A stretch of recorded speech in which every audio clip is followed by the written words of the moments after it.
الحمد لله والصلاة والسلام على رسول الله اما بعد.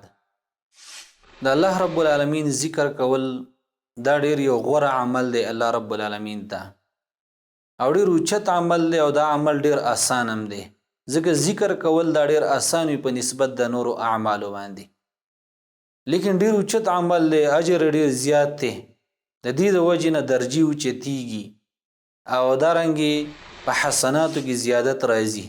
دارنګې باقیات الصالحات دي ده، لکه قرآن کریم کې الله رب العالمین فرمایي والباقیات الصالحات خیر عند ربک ثوابا وخیر عملا. دا باقیات الصالحات د الله رب العالمین په نسبت باندې غوره دي.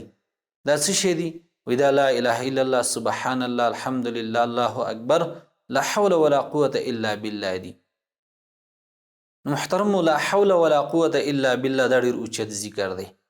یو حدیث کې راځي رسول الله صلی الله علیه وسلم چې کله د معراج په شپه باندې بره لاړ او د ابراهیم علیه السلام سره ملاقات وشو، نو ابراهیم علیه السلام ورته وصیت وکړو چې خپل امت ته حکم وکړه چې په جنت کې ونې ډېرې نالي کړي، ځکه د جنت خاوره المزیداره خاوره ده او ډېره پراخه ځمکه لري. نبی علیه السلام د تپوس وکړو چې د جنت ته ونې څه دي؟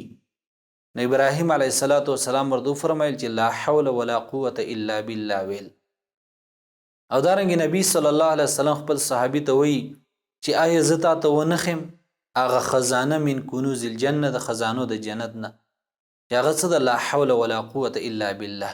نو ګوره لا حول ولا قوة الا بالله دا د جنت خزانه ده. او حدیث کې راځي کله چې سړی د کور نه وځي او دغه ذکر وکړي بسم الله توکلت علی الله لا حول ولا قوة الا بالله، سړی چې کله د کور نه وځي او دا ذکر یې وکړو نو دې ته وویلی شي چې بس دا ستا لپاره پوره ده، ته محفوظ کړلی شوي، تا ته هدایت وکړلی شوی او ته بچ کړلی شوي، دا ورته وویلی شي. نو شیطان راولږي بل شیطان ته ووایي چې داسې سړي باندې به ستا څنګه لاس بر شي چې د هغه کفایت شوی دی او د هغه محفوظ کړلی شوی دی او هغه بچ کړلی شوی دی، داسې انسان باندې ستا لاس نشي رسېدی. نو ګوره لا حول ولا قوة الا بالله دونه اوچت ذکر دی چې الله رب العالمین د دې په وجه باندې د سړي هغه حفاظت کوي، سړی په دې باندې محفوظ کیږي. او دا یو عجیبه کلمه ده، لکه شیخ الاسلام ابن تیمیه رحمه الله دا غنم نقل دی، او دارنګې د نور علماونو هم نقل دی، دارنګې د علامه ابن القیم رحمه الله هغې هم نقل شوي دي چې ګوره دا لا حول ولا قوة الا بالله دا یو داسې کلمه ده چې ډېر ناشنا تاثیر لري. ده هغه سخت کارونه د دې په وجه باندې اسانیږي، د دې لا حول ولا قوة الا بالله په وجه باندې هغه مرضونه او دارنګې غمونه او هغه حزن او تکلیفونه هغه د دې په وجه باندې ختمیږي. نو دارنګې محترم عزتمندو دا ذکر دونه ګران نه دی، د جنت خزانه ده. راځئ چې په دې باندې عمل وکړو.